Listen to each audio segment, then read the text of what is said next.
Hello, Brian the Fanboy here, and today I'm going to review Choujinki Metalder, or as they say in Japan, Choujinki Metaruda.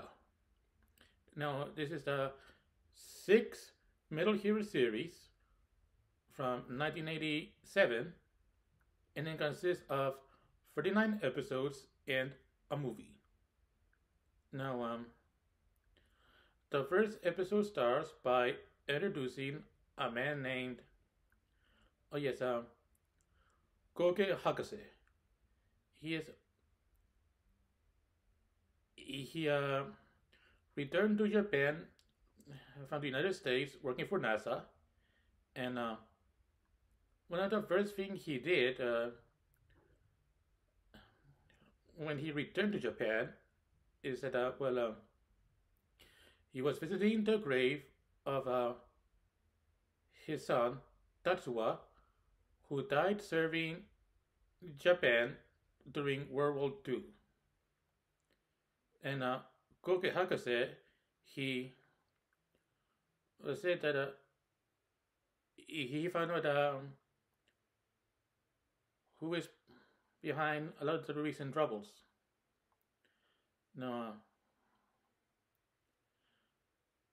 so a while later, we meet this man named, Kirahara Gozo.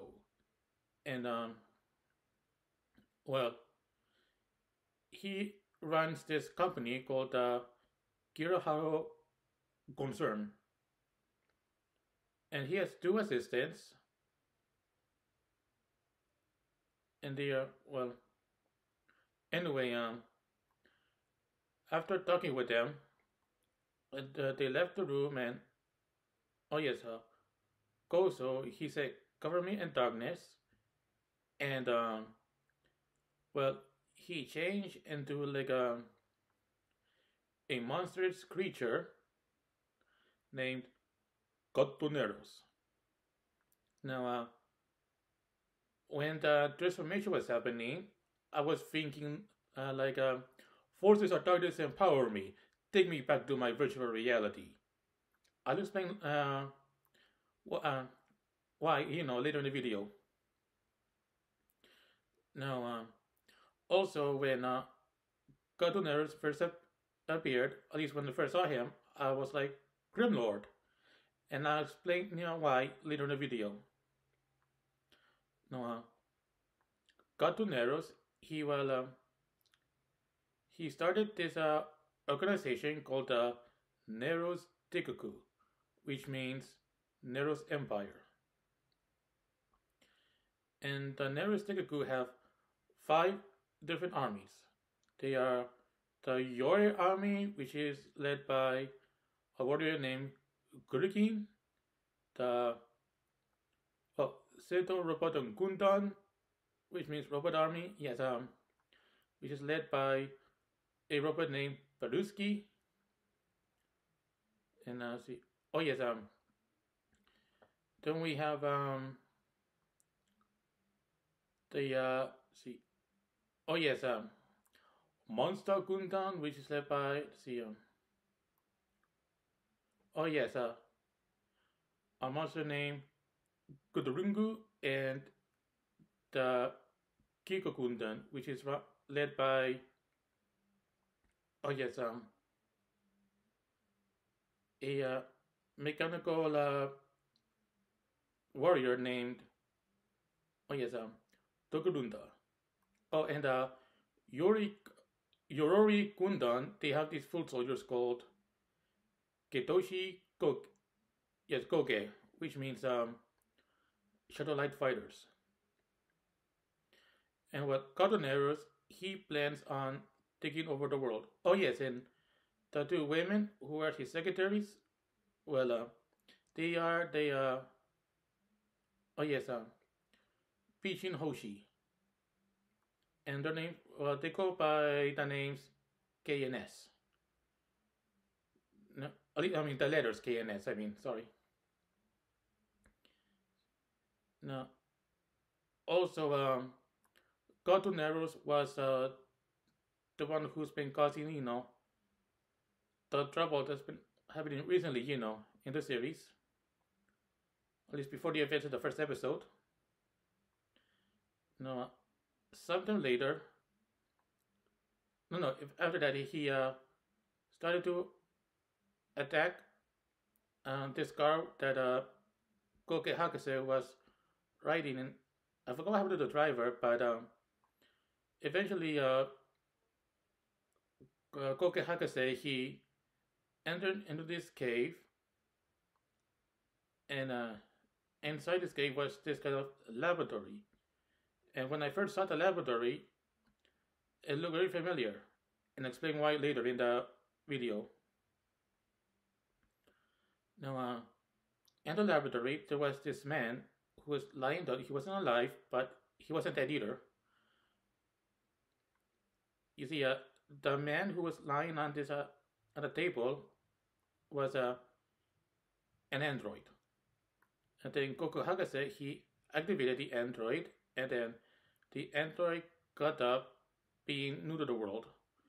And well, Goku Hagase said his human name, his name is well, the android's name is Tsurugi Ryusei. That's the name Goku Hagase gave to the android. And he's not just any android, but a super android or Chojinki. And also that his android name is Metaruda. And then shortly after Goku Hagase he died, and yes, Ryusei he went in. Well, everything was new to him. The trees, the flowers, the animals. And then the forces of Neros came and tried to attack him. And see, oh yes, then eventually Ryusei he yelled out Igaru, which means anger, and he henshined into Choujinki Metalder, which means super android Metalder. And see, yes, and his henshin form is a it looks like a robotic action figure that's red, a life-size robotic action figure that's blue, red, and silver, with the front of the head is like a face, and he used all the abilities he was given by Koke Hagase to fight the enemies. And he has one final attack, which is the Armu Bredo, which is like some kind of shot, and that's like that. Now, in the next episode, oh yeah, I forgot to mention at the battle. Even though he won his first battle, his left shoulder, was damaged, but not too much. Now, the next episode, Ryusei, he went to back to the lab, and there he found a dog named Springa, and well, the dog he talks. And when I first heard him talk, I was like, "Jab the dog." I'll explain why later in the video. Now, the reason Springa can talk is that because he's a robotic dog created by Goku Hagase, and he was made to help Metaruda in his mission. Now, later in the episode, oh yes, we meet this woman named Okimai. She is a photographer, and unfortunately, she was taking pictures at where the forces of Kato Neros was, and of course, Ryusei he found Mai, and well, he saved her. I mean, she was still unconscious, but Of course, he saw her bleeding and not too much, just, a little bit of blood, and, well, he was intrigued by, how soft her skin was, and, yeah. Eventually, Maya, woke up, and, then Ryusei, he, well, explained to Maya about what happened to her, and also what he was doing with her when she was unconscious. She asked him if he kissed her, but no, he didn't do that. He probably didn't know what that was, but he was intrigued by her by her beauty. And then also later in the episode, well, Metaruda, Ryusei, he was introduced to this giant base called Shirba Kokusu, which means silver carcass, and, well, in it there are two vehicles. One is called one is a motorcycle with a sidecar called Saito Fandom, and the other vehicle is a red car called oh, Metaru Charger. And what's interesting about this car is, well, it's a red car that not only drives, on the road, but it can also fly. Okay, this makes, the car, a target by the Nero Stikuku, especially with the Kiko Kunden. In the next episode, well, oh yeah, I forgot to mention, in the second episode, Mentaro's left shoulder was repaired after, meeting Springer in the lab, of course. Now, oh yes, in episode 3, well, there's a scene where, oh yes, Rizuki, his leg was damaged when he was in his human form, and then she saw, the damage, and realized that Ryuzi is really a robot. And then it was the same episode of the next one, but in the shortly Medarita, Ryuzi explained to Mai, about, his issue, that he was an android created by Koke Hagase. Now, oh yes, some episodes later, well, there is a storyline which featured, a member of the Monster Gundam. His name is Hedokorosu, and, well, with him there's a slave woman named Wisdom, who is also his wife, and, well, he wanted, he had a dream of, spending, having a family with her, and to go be on top at the Nerustikuku. Of course, eventually, Koto Nerus, he made things difficult for him, and, well, eventually Metaruda had no choice but to destroy him, because, to save people.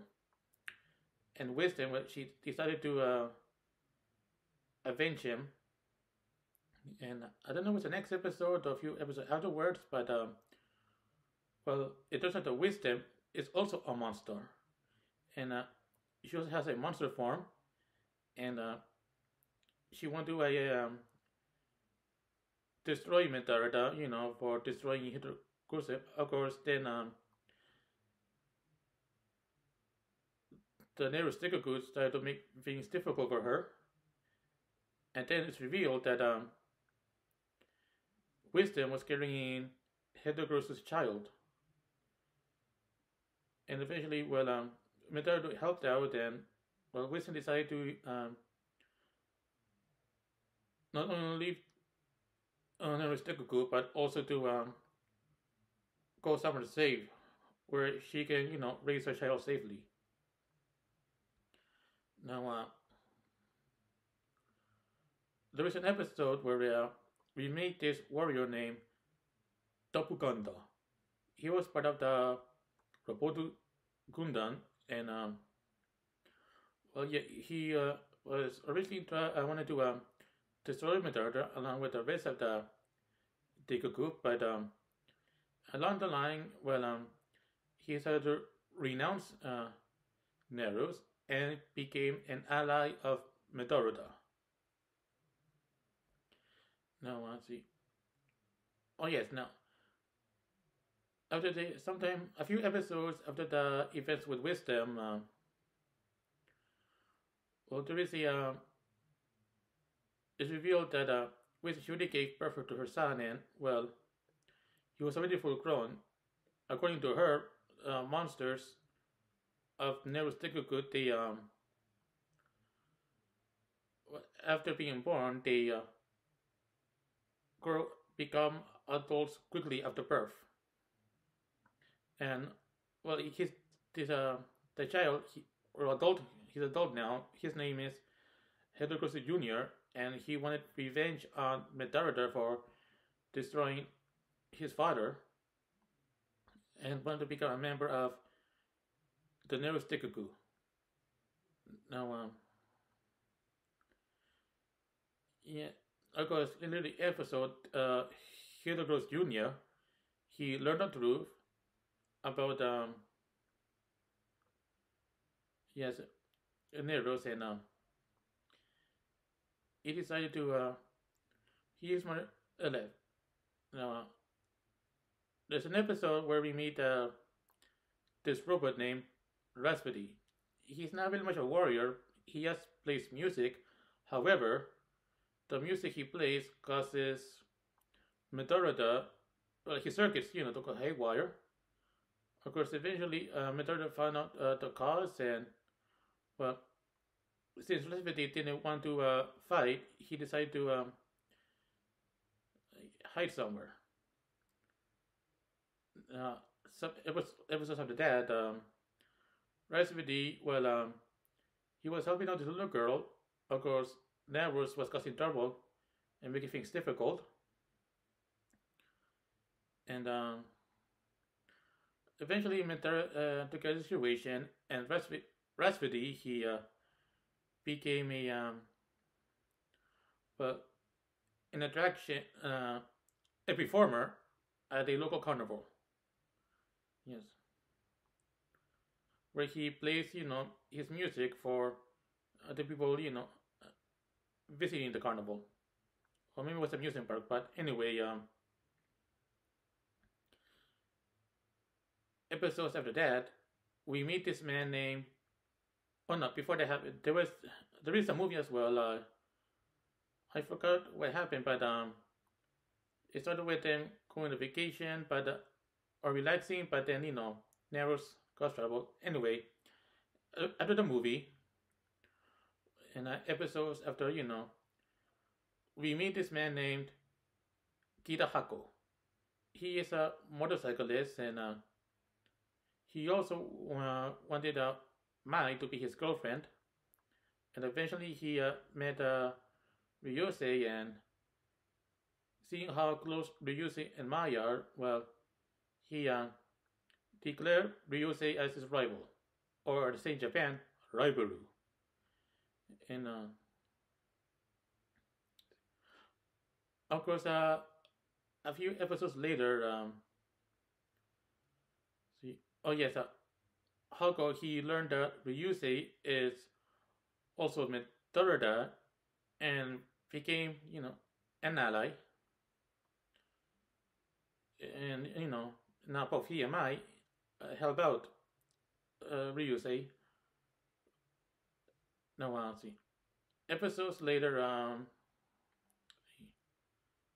oh yes, well, the laboratory that Madame Spring would do some of the research on was destroyed, but then there was another lab that was created, in case of emergency. Now, No, there's another episode where the doppelganger appeared and he well was badly damaged by one of Nero's forces. Of course, Metaruda he fixed him up and was ready to fight again. Now see uh, uh, episodes afterwards, as we yeah later we meet Mike's father. His name is Okichingo, and he was traveling and came back, and then and the next episode or maybe a few episodes, well, no, I think it was the same episode, but he started to learn he had some suspicions about Cartoneros. Oh, wait, hold on. Alright, I'm back. Now, yes, well, I don't know if it was the same episode or a different one, but Shinko, he has suspicion about who Cartoneros really is.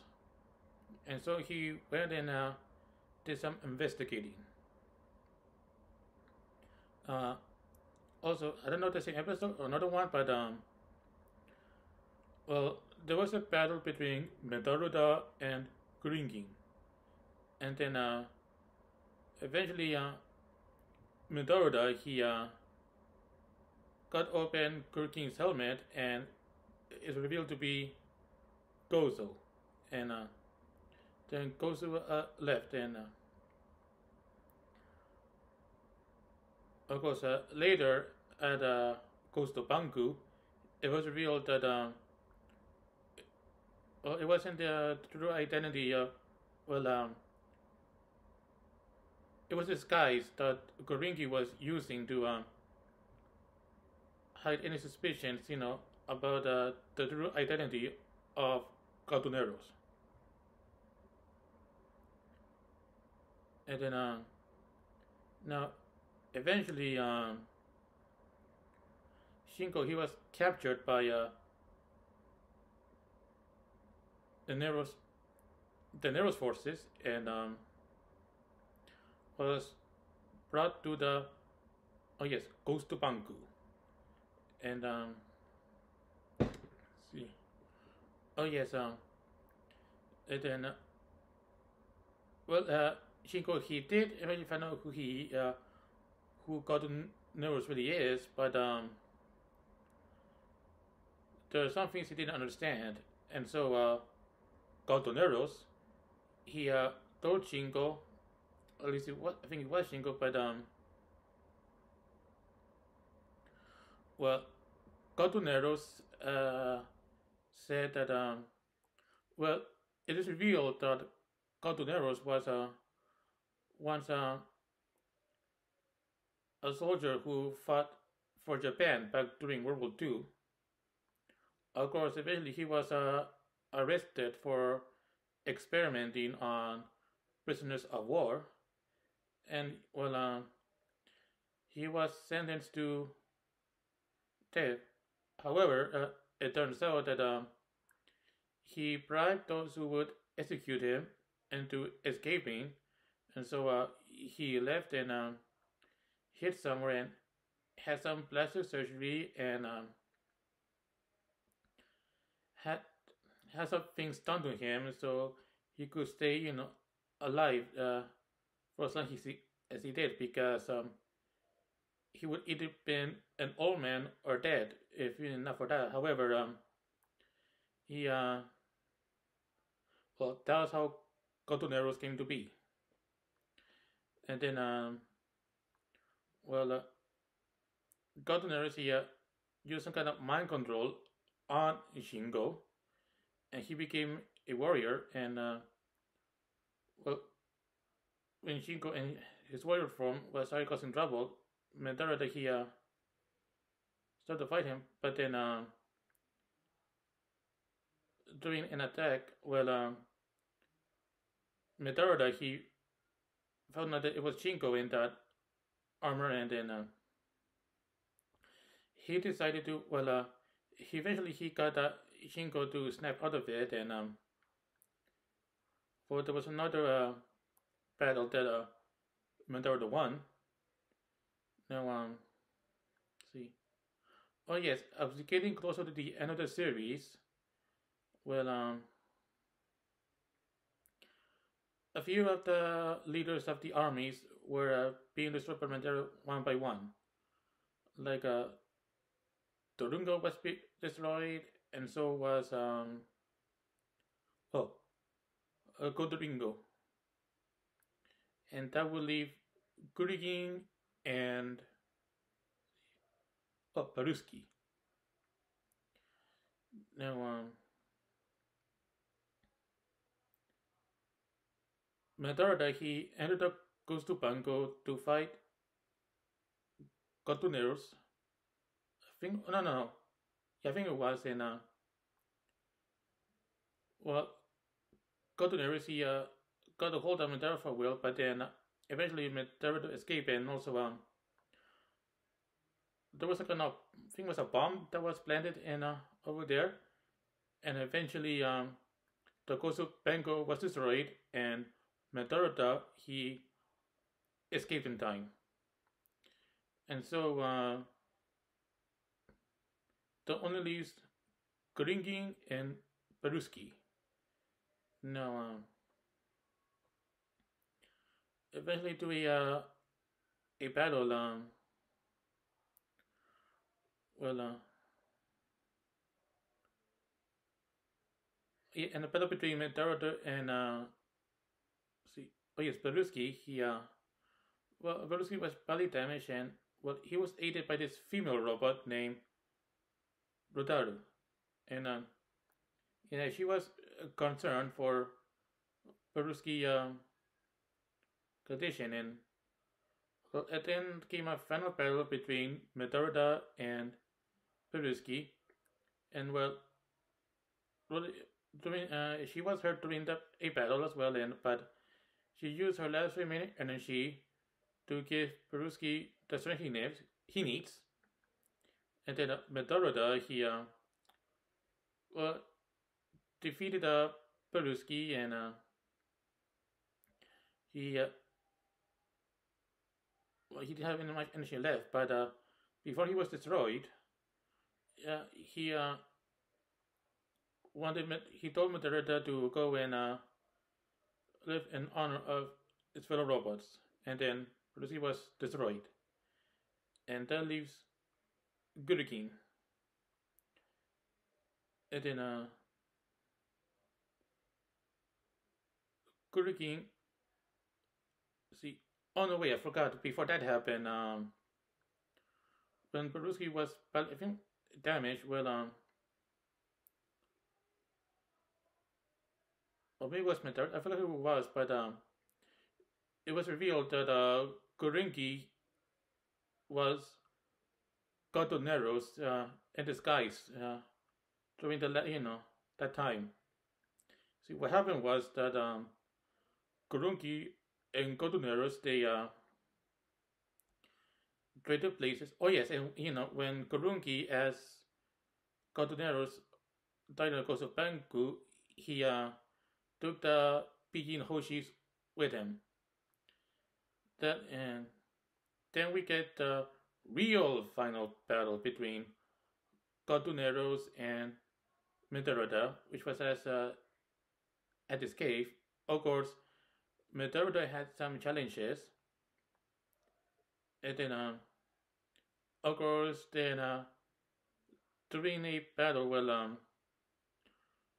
well, Cotoneros did something to one of Metaruda's parts, and Cotoneros says that once he explodes, then the whole world will be destroyed with him. And Metaruda didn't want. Oh yeah, and also see, Cotoneros said that if he were to deactivate that bomb, then he could no longer become Tsurugi Risuyu again. In other words, he will be able to changing back into his human form.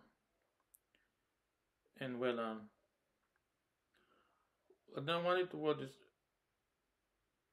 no wanted the world to be destroyed, and wanted to put an end to Cardinals once and for all. Metaruda he used his Almupredo on Cardinals and oh yes, cut his head off. And that was the end of Cardinals and Nerus Tikuku. Of course, the bomb was about to be destroyed closer, and he left the cave and he met up with Mai and oh yes, Hako, and well, he told his friends about what would happen if the bomb explodes, and also about what happens if it gets deactivated, and well, Kid, Hako and Mai they were long to do something because well, as much as they don't want the world to be destroyed, they also don't want to lose Ryusei. And well, Hako he decided to use the sword that was from an earlier battle, and of course Mai was stopping him, and Metaruda he well told Mai that she needs to understand, that it's the only way to save the world.